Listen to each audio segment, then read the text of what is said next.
Hola a todos. Cuando un paciente crítico se descompensa, cada segundo es oro. Por eso, hoy vamos a meternos de lleno en el estándar de oro para el manejo de estos pacientes, el enfoque ABCDE. Y lo vamos a hacer desde la perspectiva de la medicina basada en la evidencia más actual, repasando las guías internacionales que marcan nuestra práctica clínica hoy en día. Pensemos por un momento en esa escena que seguro nos resulta familiar. Suenan las alarmas del monitor, la saturación de oxígeno cae en picado. En medio de ese caos, la respuesta coordinada de un equipo depende de un sistema diseñado precisamente para eso, para poner orden y, sobre todo, para salvar vidas. Ese sistema es el ABCDE. Esta es la hoja de ruta que seguiremos. Primero definiremos la crisis, ese paciente inestable. Después desgranaremos la lógica que hay detrás del sistema ABCDE. Veremos paso a paso la A, la B y la C, luego la D y la E. Y para terminar, y esto es clave, veremos por qué esto no es solo un método, sino el estándar global que respaldan las guías de mayor prestigio en el mundo. Y todo empieza aquí, con un deterioro clínico agudo. La presión en ese momento es máxima y no hay tiempo para dudar. Lo único que vale es una acción estructurada, porque el caos es el principal enemigo a batir. Pues bien, aquí tenemos la herramienta para vencer a ese caos. El enfoque ABCDE es mucho más que un acrónimo. Es un sistema, un método que nos impone un orden lógico. Es, en definitiva, el mapa que nos guía para estabilizar al paciente más grave. Pero para aplicarlo bien hay que entender su filosofía. Porque, como decíamos, el ABCDE no es una simple lista de comprobación. Su eficacia se basa en unos principios que no son negociables, diseñados para actuar con la máxima rapidez y eficiencia. Y este es el corazón de todo el sistema, la idea central, acuñada por el Resuscitation Council del Reino Unido: tratar primero lo que mata primero. Esto no es una recomendación, es la regla de oro. ¿Por qué? Porque una vía aérea obstruida acaba con la vida en cuestión de minutos, mucho antes que un problema de circulación. Por eso, y solo por eso, el orden ABCDE es sagrado. Este principio se apoya sobre 4 pilares. Primero, la evaluación es siempre secuencial. Si hay un problema en la A, se soluciona antes de mirar la B. Segundo, el tratamiento es inmediato. Problema detectado, problema tratado. Tercero, la reevaluación es constante. El estado del paciente cambia y hay que estar siempre un paso por delante. Y, por supuesto, el cuarto pilar que lo sostiene todo: un trabajo en equipo bien comunicado, con un lenguaje que todos entiendan.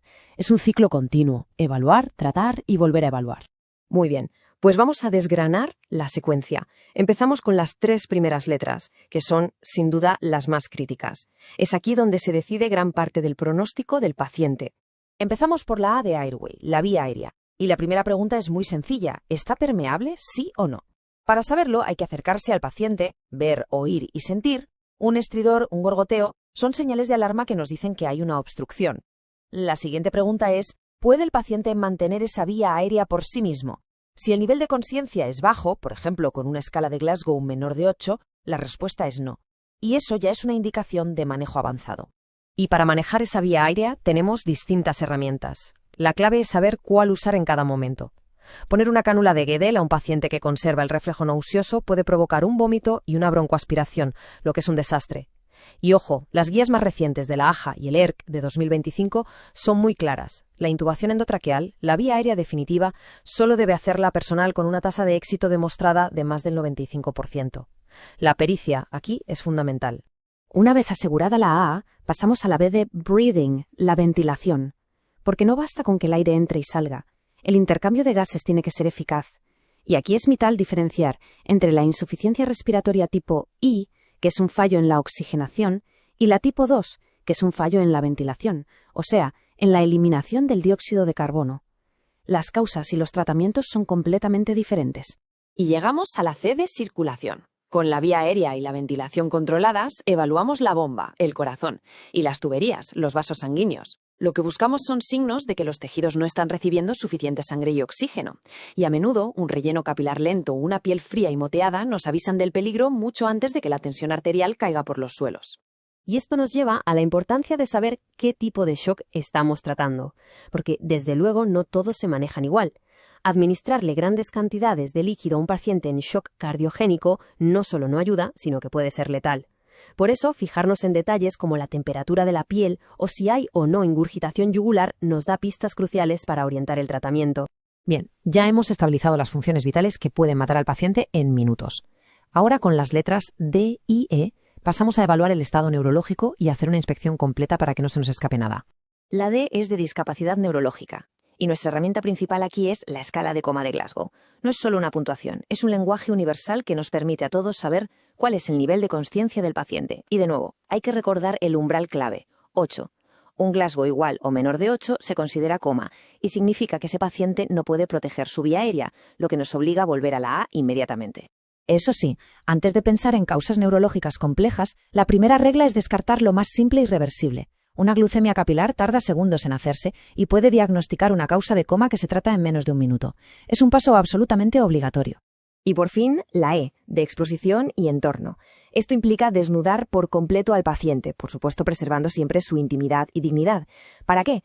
Para buscar pistas ocultas. Una úlcera infectada en la espalda, un hematoma en un flanco que sugiera un sangrado interno, un sarpullido, y a la vez controlamos su temperatura, porque tanto la hipotermia como la fiebre descontrolada son un peligro. Llegados a este punto, vamos a ver por qué este enfoque no es una simple recomendación, sino el estándar internacional. Vamos a ver cómo las guías clínicas más importantes del mundo se construyen sobre los cimientos del ABCDE. Fijaos, las guías de reanimación más recientes, las de la American Heart Association y el European Resuscitation Council del 2025, no es que solo lo recomienden, es que lo usan como la columna vertebral de sus algoritmos para el paciente en situación de periparada. La evidencia científica que lo respalda es abrumadora. Y no solo en la parada cardíaca. Ocurre lo mismo con la sepsis, una de las principales causas de muerte en los hospitales. Las últimas guías de la campaña Sobreviviendo a la sepsis del 2021 se basan en esta misma lógica. Primero, asegurar A y B, después resucitar la circulación en la C y finalmente usar la E para buscar y controlar el foco de la infección. Es el ABCDE aplicado a un escenario clínico concreto y de altísima mortalidad. Vamos a verlo con un caso práctico para que quede más claro. Un paciente de 68 años con neumonía empieza a empeorar. Aplicamos el sistema. A. La vía aérea está permeable pero está en riesgo porque el paciente apenas puede hablar. B. Está hipóxico, así que le ponemos oxígeno a alto flujo. C. Está hipotenso, necesita fluidos. D. Está confuso, casi seguro por la falta de oxígeno y la mala perfusión. Y en la E confirmamos la fiebre y el foco pulmonar. En apenas unos minutos tenemos un diagnóstico de la situación y un plan de acción priorizado. Ahora bien, conocer el sistema es una cosa y aplicarlo bien bajo presión es otra. Estos son los errores más comunes y peligrosos, y quizá el más grave de todos es el fallo en el tratamiento, ver un problema y no actuar al momento. Si se detecta hipoxemia en la B, se pone oxígeno en ese mismo instante. No se espera terminar toda la evaluación. El ciclo es detectar, tratar, reevaluar y, solo entonces, continuar al siguiente paso. Y esta es la idea final con la que nos tenemos que quedar. El enfoque ABCD no es un protocolo más, es la herramienta que nos permite transformar una situación caótica en un proceso ordenado y controlado, aplicando un método riguroso que, como hemos visto, está respaldado por la mejor evidencia científica disponible para darle al paciente la mayor oportunidad de sobrevivir. Y para terminar, queda una pregunta en el aire para reflexionar. De todos los posibles fallos que hemos comentado, ¿cuál es ese error que, si consiguiéramos corregirlo de forma sistemática en nuestra práctica, tendría el mayor impacto a la hora de salvar vidas? Pensar en ello, sin duda, nos hace mejores profesionales. Muchas gracias por la atención.